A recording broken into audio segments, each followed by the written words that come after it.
ఎండ బీభత్సంగానే ఉంది. సముద్రం పక్కన ఉన్నాం కాబట్టి చల్లగాలి రావడంతో కొంత తెలియట్లేదు కానీ చాలా తీవ్రంగా ఉంది ఎండ. ఇక్కడ దగ్గరలో ఏదో హార్బర్ ఉందట. ఆ హార్బర్ కూడా ఒకసారి విజిట్ చేసి కవర్ చేసి తర్వాత శాండ్ బీచ్కి వెళ్ళాలి. ఎంత దూరం ఉంటుంది ఇది ఇంకా?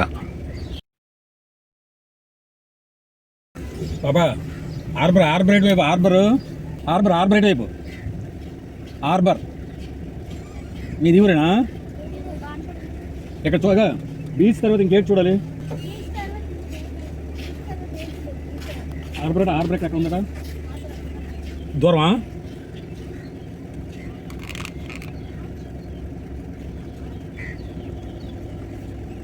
వివేకానంద కాలనీ ఎక్కడ? ఇదే బాధ.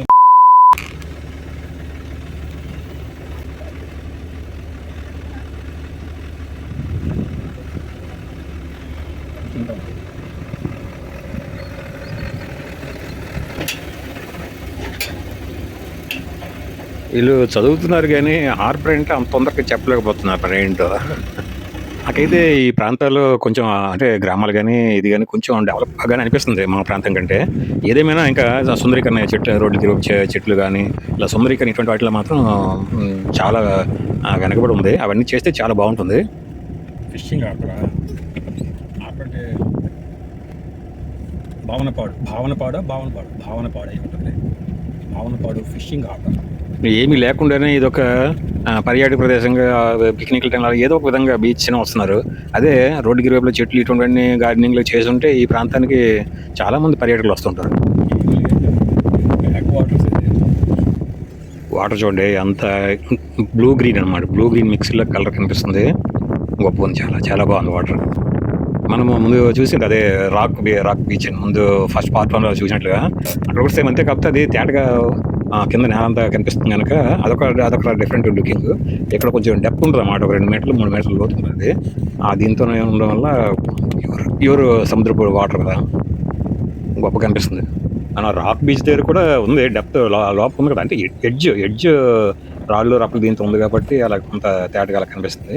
అక్కడ కూడా సేమ్ కలర్ గొప్ప కనిపిస్తుంది, గ్రీన్ అండ్ బ్లూ. ఈ వాటర్ కలర్ ఏంటి?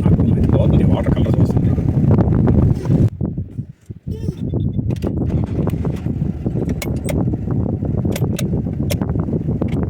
ఇది మనం పార్ట్ 1లో చెప్పినట్లుగానే బ్యాక్ వాటర్స్ అంటే కొన్ని సందర్భాలు ఇది అంటే కాలువలా కొత్త చేశారు. ఇది అంటే చిన్న సన్నని ఇదనమాట, సముద్రపు పాయ భూమి లోపలికి వచ్చి అంటే కొంచెం పల్ల ప్రాంతం ఉండడం వల్ల సముద్రం వచ్చింది.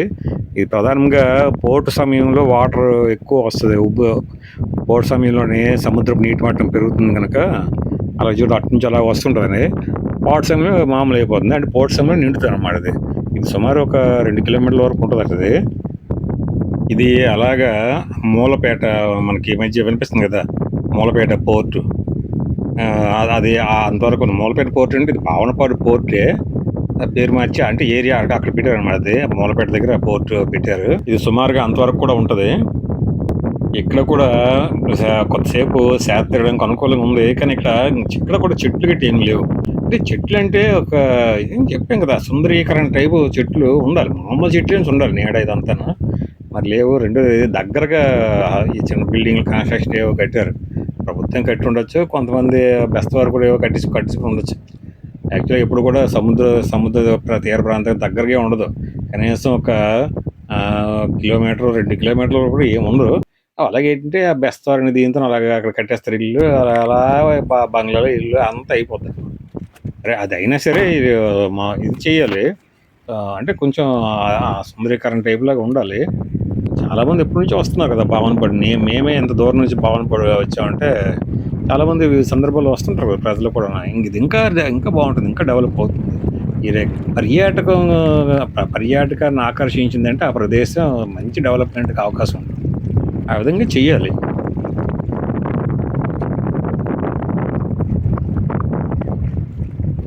ఏంటంటే దగ్గరగా లోకల్ గవర్నమెంట్స్ ఉంటే లోకల్ గవర్నమెంట్స్ కూడా తగిన విధంగా శ్రద్ధ కనపరిచి చేస్తే బాగుంటుంది.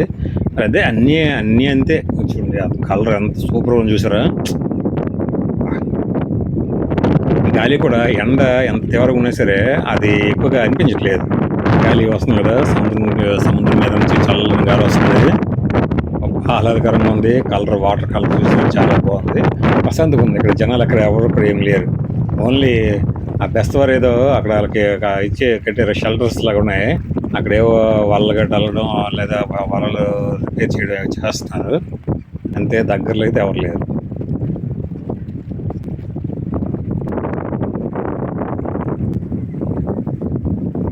మనం యాక్చువల్గా మనం చెప్తుంటాం కదా, మన ప్రయాణం అనేది స్టేయింగ్ జర్నీ. ఎక్కడికి వెళ్ళినా అంతే, ఎప్పుడు వెళ్ళినా సరే. కానీ అది ప్రస్తుతానికి జరగట్లేదు. ఇట్లా ఈ ఏరియా కూడా భావనపాడు కూడా నేను పార్ట్ 1లో చెప్పాను. ఇక్కడ కనీసం ఒక 2-3 డేస్ కానీ మనం చేస్తే మంచిగా స్పెండ్ చేయొచ్చు. అన్నీ కూడా అంటే ఆంధ్ర ప్రదేశాలు కూడా మనం ఆస్వాదిస్తూ కూడా ఈ ట్రిప్ను మనం చేయొచ్చు. కానీ అది మరి జరగలేదు. ఇక్కడ ఈ ఓన్లీ ఈ బ్యాక్ వాటర్స్ ఏరియా అయినప్పుడు కూడా ఈ ఫిషింగ్ హార్బర్ దగ్గర కూడా పెద్దగా అంటే మరీ ఎక్కువ పెద్ద మొత్తం కాకపోయినా ఫిషింగ్ హార్బర్ ఎంతో కొంత ఉంది. మన ప్రస్తుతం ఇది క్రాపాళ్ళు లాగా ఉంది. ఆ వెనక్కి చూడండి, మనం ఆ మధ్య భూభాగం అనమాట. ఇంకా తర్వాత వెళ్తే సముద్రం మళ్ళీ ఉంటుంది. అంటే ఈ భూభాగం లోపలికి చొచ్చుకొని వచ్చింది అనమాట ఈ సముద్ర వాటర్. ఇక్కడ పర్యాటన చేయడానికి బోటింగ్ ఇటువంటి గట్ట ప్రభుత్వంగానే అవకాశం కల్పిస్తే గొప్ప మంచి ఇది వస్తుంది అనమాట. చిన్న అంటే ఉపాధికి ఉపాధి, తర్వాత పర్యాటన అంతా బాగుంటుంది ఈ లైన్లో. ఈ ఈ సముద్రపు పాయ లైన్లో అంత ఆ షార్ట్ సైడ్ భూభాగంకి వెళ్ళినట్లుగా అలాగే చేస్తే బాగుంటుంది. పెద్ద సముద్రం కూడా కాదు కాబట్టి పెద్ద ప్రమాదం కూడా కాదు. ఎక్కువ ఇవి రిస్ట్రిక్షన్ ఎక్కువ అవసరం లేదు. చాలా బాగుంటుంది. మరి అవన్నీ ఎప్పుడు జరుగుతాయి నేనైతే అలాగ అనుకుంటుంటాను, కానీ అవి ఎప్పుడుకో జరుగుతాయి. మంకినమ్మ తల్లి వలల షాప్ భావనపాడు. మరి పక్కనే పెట్టాడు, సముద్ర పాయ పక్కనే పెట్టాడు షాపు, వలల షాపు. తెలివైనడు ఎవరో, అందులో ఒక తెలివైనడు అనమాట. ఇవి ప్రభుత్వం కట్టిన షెల్టర్లు. తర్వాత పక్కన చేపలు గట్ట ఆరబెట్టుకోవడానికి ఉప్పు చేపలు. ఈ షెల్టర్ కూడా అంటే ఏదో వాళ్ళకి తగినట్లుగా ఉంది. ఇంకా భవిష్యత్తులో జనరేషన్ మారుతుంటే ఇవి షెల్టర్ లెక్క రూపురేఖలు కూడా మారుతాయి. ఇదేనా హార్బర్? అంటే ఇదేనా భావనపాడు బీచ్ అనుకుంటూ ఈ విహారానికి వచ్చిన ఎవరైనా సరే ఈ హార్బర్ దగ్గర కూడా రావాలనుకుంటారు. అయితే ప్రస్తుతం నేను ఇప్పుడు వచ్చిన ఏరియా ఈ ఫిషింగ్ హాలిడే సమయం అనుకుంటున్నాను. ఇది వేసవిలోనే గ్యాప్ ఇస్తుంటారు కదా. ఇదే వచ్చినప్పుడు ఇదంతా చూడండి ఎలాగ ఉందో ఏరియా. ఏదైనా ఇది ఇప్పుడు వాళ్ళు ఉంది, అవి చూసారా, ఉప్పు చేపలు ఎండబెట్టడం అవన్నీ కట్టారు. అది ఇటు సైడ్ ఏమో వాళ్ళు షెల్టర్ కింద ఇచ్చారు, నెట్లు గడ బాగు చేసుకోవడానికి లేదా విశ్రాంతి తీసుకోవడానికి లేదా ఏదైనా అన్నింటికి కూడా పక్కన పాయి నుంచి. కానీ అది మనకి అంతా నీట్గా లేదు, అంతా గలీజ్గా అంటే జనరేషన్ తర్వాత మారుతుంది. ఇప్పుడు ఒక 500 సంవత్సరాలకు 1000 సంవత్సరాల తర్వాత సంగతి. కానీ చెప్తున్న ఉదాహరణకి ఇప్పుడు నేను చెప్పిన ఏవి కూడా అంటే బ్యూటిఫికేషన్ కానీ ప్లాంటేషన్ కానీ లేదా అటువంటి నీట్గా ఉంచడం, లెవెల్ చేసి నీట్గా చేయడం కానీ అవి కూడా పెద్ద ఇదేం కాదు. అది చేయొచ్చు అంతే. ఆలోచన విధానం. ప్రజలు, పాలకులు, ఉద్యోగులు, అధికారులు అన్నీ అందరికి ఆలోచన విధానం అంతే. అందుకే 1000 సంవత్సరాలు వెనక ఇప్పుడు ఉంది నాకంటే. భావనపాడు బీచ్ అంటే ఫిషింగ్ హార్బర్. ఇది వేసవికాలం కదా, హాలిడే, ఫిషింగ్ హాలిడే. వాళ్ళకి ఈ పీరియడ్లో ఏదో ఇస్తారు, అంత ఇస్తారు. నెలకింతనా ఎంత ఇస్తారు అంటే మరి ఫిషింగ్ చేయకూడదు కదా. 40 రోజులు 8 రోజులు ఉంటుంది. 40 రోజులకి ఎంత మొత్తం ఇస్తారు. ఫిషింగ్ హాలిడే అంటే వేసవిలోని సంతానోత్పత్తి, చేపలు ఇవన్నీ కూడా సముద్ర సంతానోత్పత్తి, దీనికి అది వాళ్ళు ఇచ్చేస్తారన్నమాట. దాన్ని క్రాప్ హాలిడే అని రకరకాలు అంటుంటారు. ఫిషింగ్ హాలిడే అయితే సముద్రంలో వేటకు వెళ్ళకూడదు. ఇది బెస్తవారి గ్రామం అయినా చాలా రోజుల క్రితం కంటే ఇప్పుడు చాలా బెటర్. ప్రభుత్వం కూడా కొంత తోదుకంగానే బెటర్గానే వీళ్ళకి అవకాశాలు కల్పిస్తున్నట్లుగా నాకు అనిపిస్తుంది. వాటర్ ఉంది కానీ కూలింగ్ ఉండదు. మరి వాటర్ తీసుకోవాలి, వాటర్ బాటిల్ తీసుకోవాలి. నేనైతే భావనపాడు రావడం అయితే ఫస్ట్ టైము మొత్తం లైఫ్లోనే. కళింగపట్నం లేదా కొన్ని ఏరియాలు వెళ్ళాను, కానీ ఇటు సైపు ఉండే చాలా ఏరియా వెళ్ళాను, కానీ తీర ప్రాంతాలకి భావనపాడు మాత్రం రాలేదు. ఇదే ఫస్ట్ టైం నేను రావడము. ఫిషింగ్ హాలిడే కానీ సమయంలో నేను వచ్చి ఉంటే బాగుండేది. ఏదైనా నాకు టైము టైట్ అయిపోవడం వల్ల బాగా అంటే తగిన స్థాయిలో నేను ఎంజాయ్ చేయలేకపోతున్నాను ట్రిప్పులని అన్నిటిని. ఇక్కడ పార్క్ చేద్దాంలే, ఇక్కడ సైడ్కి ఉంది కదా. ఇలాంటి పెద్ద పెద్ద చెట్లు, రావి చెట్లు, మర్రి చెట్లు ఇటువంటివన్నీ ఉండి చుట్టూ సిమెంట్ ఎందుకంటే ఎప్పుడు చిన్నప్పుడు ఎప్పుడు విలేజ్ తాతగురువులు ఇక్కడ చూసిన అది బాగుంటుంది, చాలా బాగుంటుంది. చూడడానికి కూడా బాగుంటుంది, చల్లగా ఉంటుంది, వేసవికాలం చాలా ఆహ్లాదకరంగా ఉంటుంది. విలేజ్లకు పరిమితం. ఇది కోరాడు వారి వంశవృక్షం. ఎవరో ఈ కోరాడు వంశస్థులు ఇంటి పేరు కోరాడు ఎవరో వంశవృక్షం ఇదే బెడ్షీట్, బ్యానర్ బెడ్షీట్ అర్థం, ఫ్లెక్సీ బ్యానర్ పెద్దది. ఒకసారి చాలామందికి అలా కనిపిస్తుంటారు అన్నమాట. దాని ఇంటి పేరుతో ఉండే ఆ తాతలు ముత్తాతలు అలా పేర్లు అన్నీ చుట్టుపక్కల దాని శాఖలు, ఆ కుటుంబాలు అన్ని అందరి పేర్లు అలాగ చేసి ఇలా వంశవృక్షంలాగా తెలుసుకోవాలనిపిస్తుంటుంది. మొత్తానికి అతను ఎవరికి బాగా సేకరించాడు. నేను చూస్తున్నాను కదా, టెక్కల నుంచి వచ్చి అంటే అది మొత్తం లూప్ లైన్, టెక్కల నుంచి టెక్కల వరకు హైవే, అదే టెక్కల టౌన్ అనుకుంటే ఇలా లూప్ లైన్ బెస్ట్ వరకు గ్రామం ఏదో అనుకున్నా సరే, ఎక్కడ చూసినా సరే మా రాజాం చుట్టుపక్కల పరిసర ప్రాంతం గ్రామాలు ఇటువంటి వాటితో కంపేర్ చేస్తే ఈ ప్రాంతంలో ప్రజలు కొంచెం అదే బెటర్గానే ఉన్నట్లుగా అనిపిస్తుంది అనమాట. దేంట్లో అయినా సరే ఇవన్నీ చూస్తుంటే ఈ మ్యారేజ్ బ్యానర్లు లేదా అన్ని రకాలుగా చూసినా సరే ఇక్కడ ఉన్నది ఇవన్నీ అడగాలి. మా ఈ రోడ్డు బీచ్ కనా తిరిగిపోద్దు, బండి తిరిగిపోద్దు అక్కడ.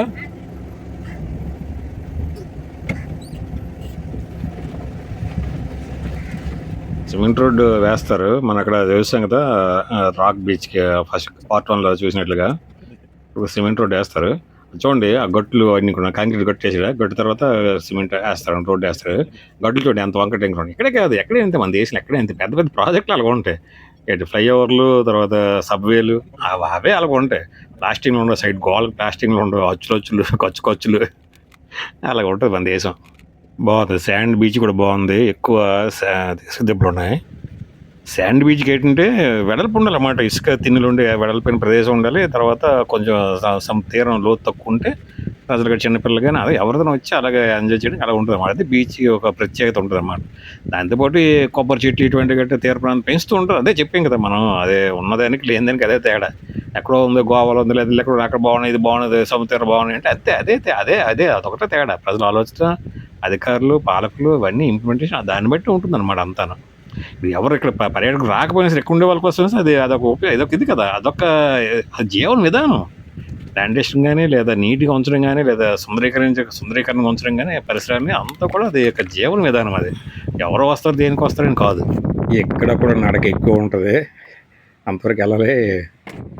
షిప్ వస్తుంది మూలపేట పోర్టు, అటు వెళ్తుందో అటు నుంచి వస్తుంది. అది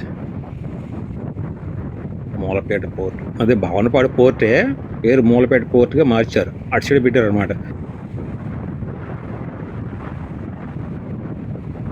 అంటే స్కై అంతా క్లియర్ అంటే అది డిజైన్ అనమాట. మేఘాలు అయినా సరే క్లియర్గా, అంటే స్వచ్ఛంగా సూర్యకాంతి వచ్చేటట్లుగా, వచ్చినట్లుగా అలాగా సూపర్ ఉంది.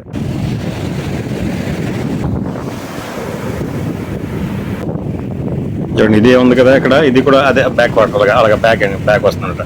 పోర్ట్ సమయం ఉండేటప్పుడు సముద్రం యొక్క నీటి మట్టం పెరుగుతుంది. ఆ కెరటలో అట్లే వచ్చి పల్ల ప్రాంతం వైపు నీరు వెళ్ళి చెరువులాగా అదే ఉందనుకోండి, కాలువ పాయిలాగా అలా అలా వాటర్ లాగా వెళ్తుంది అనమాట. అది ఉపయోగం దగ్గరలో ఉండే బెస్ట్ వారికి చాలా రకాలుగా ఉపయోగకరం ఉంటుంది. సముద్రం అయితే సముద్రం లోపలికి వెళ్ళాలి. ఇదైతే దగ్గరలో ఉండే ఒక ఇదనమాట, నీటి వనరు. చేపలు గడ్డ పెంచుకోవాలనుకున్న చేపల చెరువులాగా అలా పెంచుకోవడం కళకు కూడా బాగుంటుంది. ఇది మన కేరళ ప్రాంతంలో అయితే చాలా ఎక్కువగా అంటే సముద్ర అదే భూభాగము, కేరళ రాష్ట్రం భూభాగము సముద్ర తీర ప్రాంతము చాలా ఎక్కువ చీలికలుగా ఉంటుంది అనమాట. చీలికలుగా ఉండి లోపల వరకు ఉంటుంది అనమాట. అందువల్ల అక్కడ ఊర్లకి కూడా వెళ్ళిపోవచ్చు అనమాట, బోట్లతో వెళ్ళొచ్చు అనమాట. అది తర్వాత చాలా సినిమాలు, నా ఆటోగ్రాఫ్, స్వీట్ మెమరీస్ ఏదో సినిమా ఎలా ఉన్నాయి, 4-5 సినిమాలు ఉన్నాయి తీశారు కదా, బ్యాక్ వాటర్స్లో తీశారు. మనము కడలను చూస్తుంటే భూమి మీద భౌతిక స్వరూపాల్లో సముద్రాలు, మహాసముద్రాలు మనకి మానవులకి ఒక రకమైన ఇన్స్పిరేషన్. ఆ మిగతా ఎవరెస్ట్ శిఖరం పర్వతాల్లో కానీ, లేదా అమెజాన్ రెయిన్ ఫారెస్ట్ ఇటువంటివి కూడా అనుకోండి, కానీ పెద్దగా విస్తరించి ఉంటాయి కాబట్టి సముద్రాలు మానవులకి గొప్ప ఇన్స్పిరేషన్. చూడండి ఎంత దూరంగా ఎంత దూరం నుంచి వచ్చాను చూడండి. మన వాహనం ఎక్కడ ఉంది చూడండి, ఇక్కడ కనిపిస్తుంది. ఇక్కడ ఎంత బ్యూటిఫుల్గా ఉందో చూడండి మన వాహనం. మీరెప్పుడైనా సముద్ర తీర ప్రాంతానికి ఎక్కువ సమయం గాని వెళ్లారనుకోండి, ఎక్కువ సమయం ఉన్నారనుకోండి, అప్పుడు మీకు ఈ పాటు కెరటాలు తెలిసిపోద్ది. అంటే పోటు సమయంలోనే చాలా ముందు వరకు వస్తదన్నమాట వాటర్ మన దగ్గరికి వరకు వస్తది. పాటు సమయంలోనే కొద్ది దూరం వరకు వచ్చి ఆగిపోతుందన్నమాట. అంటే అంత దీని నీటి మట్టం పెరగడం, తగ్గడం ఉంటదన్నమాట. ఇది ప్రతి 6 గంటల 12 నిమిషాలు, 12:30, 13 నిమిషాలు, 6 గంటల 13 నిమిషాలకు ఒకసారి జరుగుతుంటదన్నమాట. అది మరి ఇప్పుడు మీరెప్పుడైనా సరే అది ఈ శాండ్ బీచ్‌లకి అక్కడికి వెళ్ళినా సరే మీకు చాలా స్పష్టంగా క్లియర్‌గా తెలుస్తూ ఉంటుంది. ఏ టైం అయినా సరే బీచ్‌లకి వస్తారు జనాలు. ఏ టైం అయినా సరే వస్తారు. కాకపోతే కొంచెం ఆ సీజన్ మనకి ట్రెడిషనల్‌గా దీన్ని బట్టి తక్కువ, ఎక్కువ ఇక్కడ కూడా వచ్చారు కొంత ఏరియాలో. ఈ బీచ్ కూడా కొంచెం విశాలంగా కొంచెం పెద్దగా ఉంది కాబట్టి అందరూ ఒక దగ్గర ఎక్కువ కనపడరు. మన భారతదేశంలో ఇంకా డెవలప్ అవ్వలేదు కదా! ట్రెడిషనల్‌గా ఏదో ఒక ప్రత్యేక సందర్భాలు కార్తీక మాసం ఇలాంటి వీటిలోనే ఎక్కువగా ఏదో ఒక సందర్భం పెట్టుకొని ఇలా వస్తుంటారు గానీ, విహారం ఇదంతా ఎక్కువ పెద్దగా అంతా ఇది చేసే నాగరికత గట్టా డెవలప్ అవ్వలేదు కదా మన దేశంలో.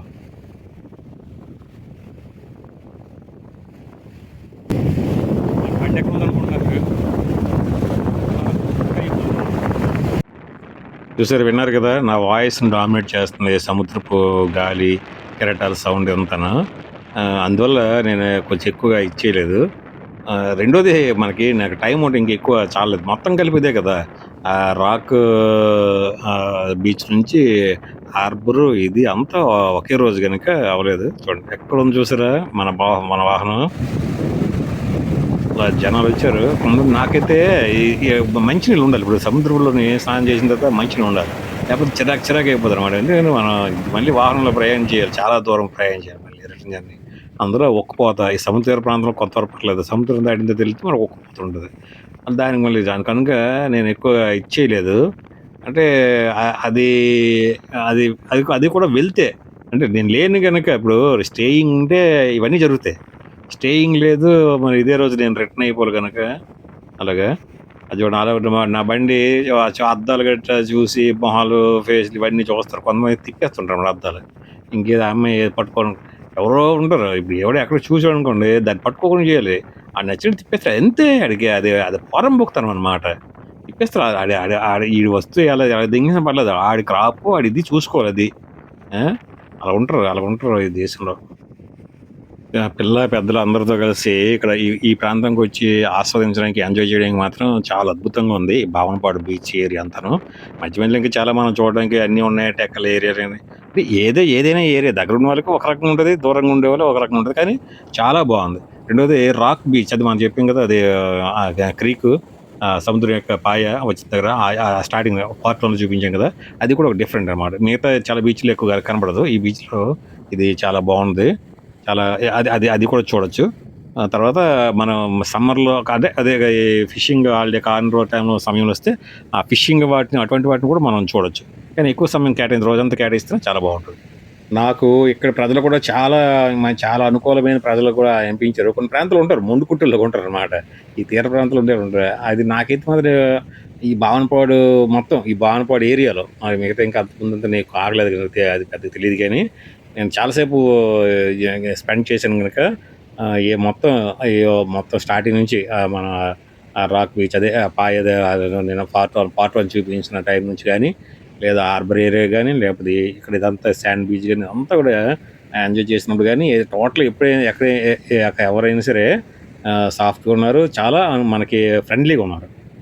ఆహ్, అది కూడా అడ్వాంటేజే. ఈ ప్రాంతానికి ఈ పర్యాటకానికి అది కూడా అడ్వాంటేజే. నా కోరిక ఇక్కడ ఈ తీరానికి మరీ దగ్గర క్లోజ్‌గా ఈ క్యాంపింగ్ టేబుల్, క్యాంపింగ్ టెంట్ ఇవన్నీ కూడా ఏర్పాటు చేయాలి. అది మరదే చెప్పాం కదా! అవన్నీ ఇప్పుడు మాకు టైం లేదు గనక మరి అవన్నీ ఇవి సెటప్ చేసి మళ్ళీ తీసి పెట్టి అన్నీ చేసేసరికి మొత్తం అయిపోద్దనమాట. ఇంకేది ఉండదు. కనుక మరి ఇప్పుడు ఏదో ప్రస్తుతానికి అలాగా అది కూడా చెప్పాను కదా! ఇక్కడ సాల్ట్ వాటర్ మొత్తం ఉండే ఇది లేదు. ఇక్కడ ఫోన్ పెట్టి నేను తీర ప్రాంతానికి కెరటాలు అంతవరకు వచ్చిస్తే ఇసుక లాగేసి ఈ ఇది పడిపోద్దనమాట. ఏది సెల్ఫీ స్టిక్ కూడా పడిపోద్ది. సముద్రపు నీటిలో అది తడిసిపోద్ది. ఫోన్ పోద్ది. అది కూడా ఉన్నది కూడా ఉన్న నాకు ఒక అవకాశం కూడా ఉండదు. అదొక భయం. వెళ్తున్నాను గానీ వచ్చేస్తున్నాను. నాకుంది సముద్రంలో కొంతవరకు అలా వెళ్ళి ఎంజాయ్ చేసి అలా చేసిన తర్వాత మళ్ళీ ఊర్లోనే ఎక్కడ ఫ్రెష్ వాటర్ అక్కడ ఉంటే బోరింగో ఏదో బోర్ బావి ఏదైనా ఉంటే అక్కడ ఫ్రెష్ వాటర్తో స్నానం చేయాలి. అది అయితే ఎక్కడ ఉంటుందో ఉండదో, అది ఎప్పుడు దొరుకుతుందో మన ఇవన్నీ ఈలో చిరాకు చిరాకు ఉంటుంది అనమాట. అందులోనే ఈ సముద్రపు గాలి దీంతో ఎండ దీంతో కొంచెం ఫేస్ ఇది బాడీ అంతా మనకి చిన్న దీనిలో తేమలాగా జిగట దీనిలాగా అవుతుంటుంది. అలా ఇప్పుడు మొత్తం సముద్రం ఉప్పు నీటిలో మనం స్నానం చేస్తాం, అదే ఇది చేస్తాం కాబట్టి అది మంచినీటితో స్నానం చేయకపోతే చాలా చిరాకు అనిపిస్తుంది, ఉండలేము. విశాఖపట్నం లాంటి దగ్గర అయితే డైరెక్ట్గా అదే బీచ్లోనే పెట్టారు ఫ్రెష్ వాటర్ బాతింగ్ ఫెసిలిటీస్ గట్రా. ఇక్కడ ఉంటుంది, విలేజ్ ఉంటుంది కానీ లోపలికి వెళ్ళాలి, మన విలేజ్లోకి వెళ్ళాలి. ఈ దగ్గర నుంచి అవన్నీ సర్దుకుని వెళ్ళాలి, అవన్నీ మన వాహనం ఇవి అవి అంత సరంజామా అన్ని పట్టుకుని వెళ్తే అది అవుద్ది. టైం ఓన్లీ దీనికోసం సముద్ర తీర ప్రాంతం ఓన్లీ వచ్చి ఆ సముద్ర నీటిలో కొంచెం గెంతి చేసి అయిపోయినా అలా చేస్తే సరిపోద్ది టైం. మనం అన్నీ ఎంజాయ్ చేయాలనుకుంటే అది మరి చాలదు, ఒక రోజుకి చాలదు కదా, అది మరి అవ్వలేదు. అదే ముందు వెళ్ళాం కదా, అక్కడ కనిపిస్తుంది చూసారా పాయ, సముద్ర పాయ అక్కడే. అంటే మనకి ఆ షిప్ కనిపిస్తున్న ఏరియాలోనే కదా, షిప్ ఇంకా పక్క నుంచి అంటే ఇటు నుంచి కూడా, అది ఇటు నుంచి వెళ్ళిందేమో మరి నాకైతే తెలియదు. ఇటు నుంచి వెళ్దులే, సముద్ర పాయ నుంచి వెళ్దు, ఎందుకంటే అది మూలపేట, అది తీర ప్రాంతంలో ఉంది అసలు మూలపేట పోర్ట్ అనేది. కనుక అటు నుంచి వచ్చింది ఆ భూభాగం ఉంది కదా, ఆ సముద్ర పాయకి అటు సైడ్ భూభాగం దగ్గర మనం చెప్పాం కదా, చూసాము. ఆ సముద్ర పాయకి అటు నుంచి అది వెళ్తుంది. అది అక్కడ మనం పార్ట్ అంతా కూడా ఆ ఏరియా, ఆ రాక్ లైన్ అంత గట్టులు ఉన్నాయి కదా, ఆ రాళ్ళ గట్టు అంతా కూడా అటు గట్టు ఇటు గట్టులో ఉంటుంది. అటు సైడ్ గట్టే కాదు, అది భూభాగం కూడా. అది ఆ సముద్రపు నీటి పక్కన రాళ్ళతోనే గట్టులాగా చేశారు. ఇదేయకుండా కోరియకుండా అది మనకి ఏంటిది ఎరాషన్ అయిపోకుండా ఆ ల్యాండ్. నాకైతే మాత్రం ఈ భావనపాడు ప్రదేశము, ప్రాంతము, బీచ్ కానీ ఏరియా మనం చూసిన సముద్రంలో చూసిన ఇప్పుడు ప్రాంతాలు 3 హార్బరు, అక్కడ దీని ఆ రాక్ ఏరియా, ఆ పాయ కలిసిన ఏరియా, బ్యాక్ వాటర్స్ ఏరియా కలిసిన, సముద్రం బ్యాక్ వాటర్స్ కలిసిన ఏరియా, అది ఇదే కానీ ఈ శాండ్ బీచ్ కానీ నాకు చాలా బాగా నచ్చింది. ఊరు కూడా చాలా ప్రశాంతంగా ఉంది, చాలా విశాలంగా అంటే అంత గజిబిజిగా గందరగోళంగా అలాగ కూడా ఏమీ నాకు అనిపించలేదు. గ్రామం కూడా చాలా బాగుంది, ప్రశాంతంగా ఉంది, ప్రజలు కూడా చాలా ఉన్నారు. చాలా బాగా ఎంజాయ్ చేయొచ్చు, ఫ్యామిలీతో వస్తే మాత్రం చాలా బాగా ఎంజాయ్ చేయొచ్చు పూర్తి స్థాయిలో. అంటే ఫ్యామిలీతో రావాలనుకున్న ఎవరైనా సరే, ఫ్రెండ్స్ కానీ గ్రూప్లుగా ఎలాగైనా ఎంజాయ్ చేయొచ్చు. అంటే ఫ్యామిలీతో వచ్చే వాళ్ళు, రావాలనుకునే వాళ్ళు కూడా చాలా అనుకూలంగా చాలా బాగుంటుంది అని నా ఉద్దేశం అనమాట. అది అరాక్ ఏరియా అక్కడ మనం చూసాం కదా, అటు నుంచి ఇటు యాక్చువల్గా ఇక్కడ కూడా రావాలని నాకు తెలియదు. ఈ శాండ్ బీచ్ కూడా ఉంటుందని పెద్దగా తెలియదు. స్టార్టింగ్ అనేసరికి అదే అనుకున్నాను, అదే గల ప్రత్యేకత. అయిన ఇది కూడా బాగుంది, ఇలాగ ఎంత డిఫరెంట్గా అంటే ఒక సముద్రపు పాయ బ్యాక్ వాటర్ వచ్చి ఇలాగ ఉండే ఆ ఏరియాకి నేను ఎప్పుడూ చూడలేదు. కనుక అది ఇదే గల ప్రత్యేకత భావన కూడా అనుకున్నాను. కానీ తర్వాత శాండ్ బీచ్ కూడా ఉంది అనేది ఇటు అది మేము వచ్చేస్తున్నప్పుడు తెలిసింది అనమాట. అది ఇక్కడికి వచ్చాను. కనిపించట్లేదండి. ఇవి బ్యాక్ వాటర్స్, ఉప్పు నీటి కాయలు, అదే మన చెరువులు అంటాను. కొద్దిగా పెద్ద ఎక్కువ విశాలం అయితే సరస్సులు కూడా ఏర్పడుతుంటాయి బ్యాక్ వాటర్స్తోనే. మనకి చిలక సరస్సు, పులికాట్ సరస్సు సుమారు అలాంటిదే. అంటే భూభాగంలోనికి వచ్చిన పల్ల ప్రాంతంలోకి సముద్రం నీరు వచ్చేస్తుంది అనమాట. రావడం వల్ల అది పెద్ద సరస్సులాగా మనకి అనిపిస్తుంది. మనకి వర్షాలు గట్టి పడినప్పుడు, వరదలు వచ్చినప్పుడు, అటువంటి సందర్భాల్లో చెట్లు కూడా అన్నీ కొట్టుకొచ్చేస్తాయి కదా ఏట్లో, నదిలోని ఏర్లు అంటారు కదా, ఏర్లు గడ్డలు అలాంటివన్నీ కూడా కొట్టుకొచ్చేసి సముద్రంలో కలిసిపోతాయి కదా. ఏదైనా సరే సముద్రం మొత్తం నది నీరంతా నది నీరే అంటే ఏవో మా అంతర్గతం ఇంక దేంట్లో కలిస్తేనే సముద్రం చేరుతాయి చివరికి. అలాగే వరదలు వచ్చినట్టయితే ఇంకా పూర్తి మొత్తం వాటర్ అంతా వచ్చేస్తుంది.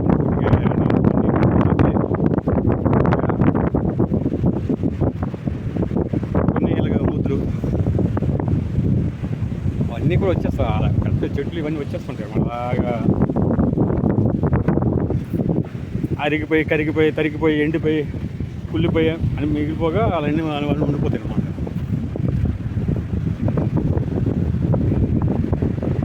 వస్తుంది మన బండి.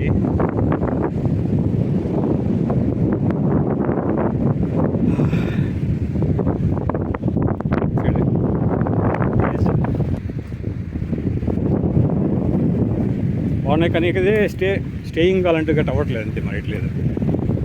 ఈ ఎండ తీవ్రత గట్ట ఎక్కువ ఉంది. అంటే సముద్రపు గాలి ఇది ఉన్నా సరే దాని ప్రభావం దానికి ఉంటుంది కదా. ఇది చల్లటి గాలి కొంచెం ఇది మనకి లెవెల్ చేస్తున్నా సరే దాని ప్రభావం దానికి ఉంటుంది.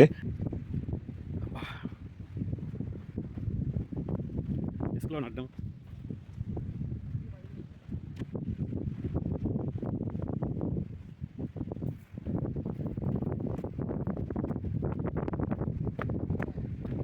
వదలదు, ఇసుక అంత ఈజీ వదలదు. కడుక్కుంటే కానీ మనకి అన్ఈజీ వదలదు.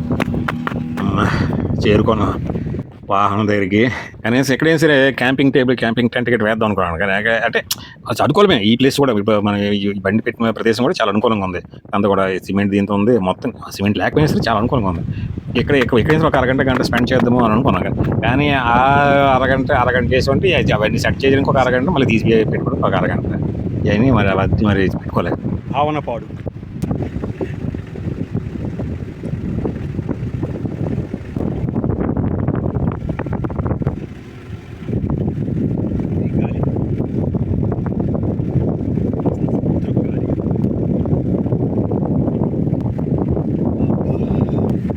బండి కొంచెం క్రాస్గా పెట్టినప్పటికీ చల్లని గాలి వస్తుంది బండిలోకి.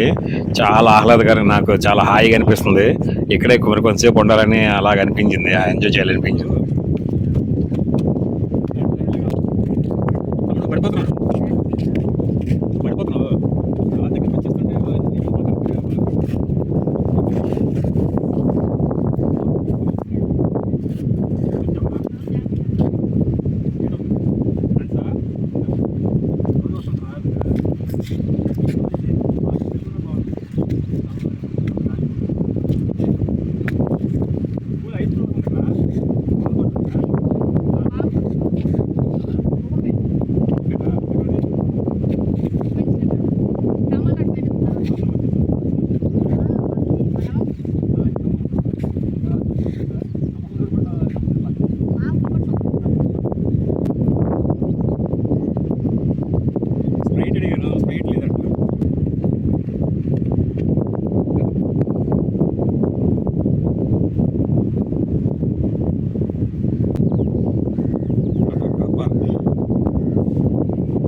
ఓకే, ఇది ఒక సెట్టింగ్, కానీ దాన్ని మనం గ్యారెంటీగా నమ్మలేం.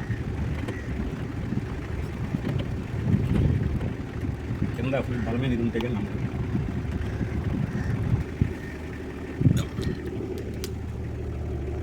ఎక్కడిది అల్తాడ్ జంక్షన్. ఇక్కడ నేను కన్ఫ్యూజ్ అయ్యాను. వచ్చినప్పుడు ఎడమవైపు రోడ్ నుంచి వచ్చాను, వెళ్ళినప్పుడు కుడివైపు నుంచి వెళ్ళాను. అంటే స్ట్రైట్ రోడ్ అది, అదే నౌపడ పూండి రోడ్డు. తర్వాత రాంగ్ రూట్ తీసుకోవడం వల్ల ఎక్కువ డిస్టెన్స్ తిరగాల్సి వచ్చింది. ఏదో ఉంది చైనీస్.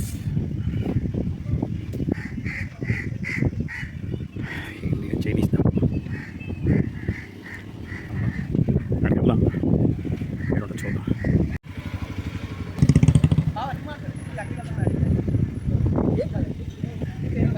ఇండియన్ చైనీస్ డాబా.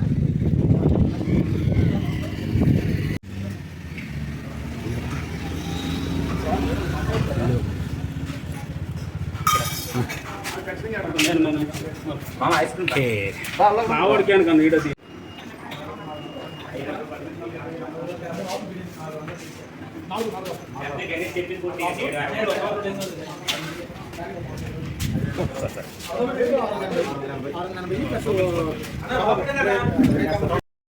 ఎక్కడికి వెళ్ళినా సరే పబ్లిక్ క్లోజ్కి వెళ్తే అందరం హాయ్ ఫ్రెండ్స్ ఇది అది ఈ ఓటి అయిపోతుంటే.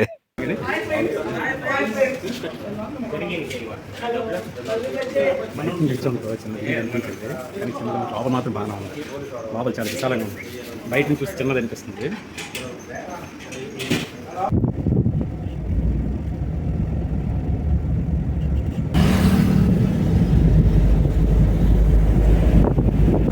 రిటర్న్ పూండి దాటాము. భావనపాడు నుంచి టెక్కలి. పూండి దాటి ఇక్కడ నేను ఇంకా టెక్కలు అనుకుంటున్నాను. టెక్కలు అసలు వెళ్ళము. హైవే ఇది బెండిగేట్ జంక్షన్ దగ్గర కలుస్తుంది హైవేకి. టెక్కల నుంచి వెళ్ళమను, ఎందుకంటే ఆ రూట్ ఇది కాదు. పికప్ ఎలాగలగా పికప్ ఎత్తుకెళ్ళిపోతుంది. బండి పికప్ ఎత్తుకెళ్ళిపోతుంది.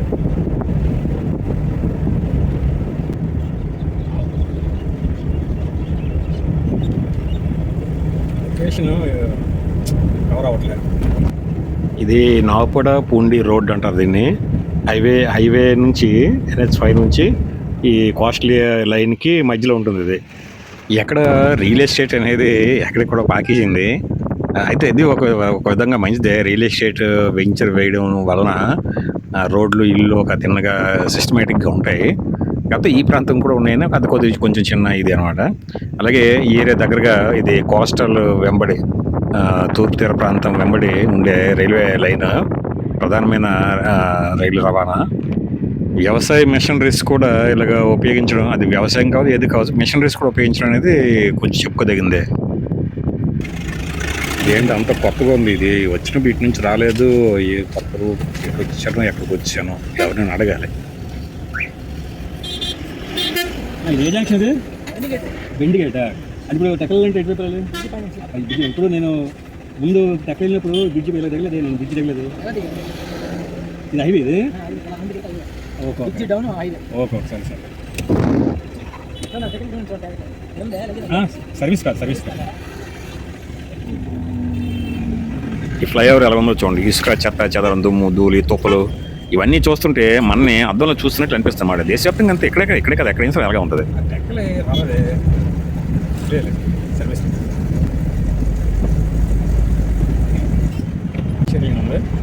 ఇది ఓన్లీ టెక్కలకి ఫ్లైఓవరా? హైవే కావాలి కదా. ఆత్మహత్య చేసుకుంటారు రేటు ఎంత ఎందుకు వాళ్ళు కట్టాలి అక్కడ. సరే ఇంకొంది ఇటు వచ్చాను.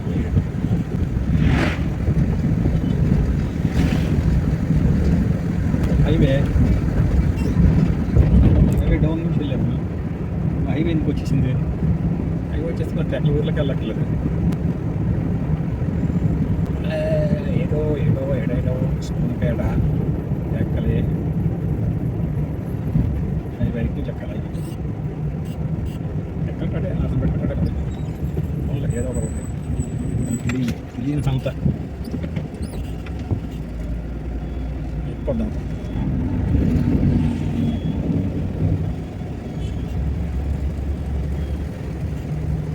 తెలియట్లేదు అలాగే.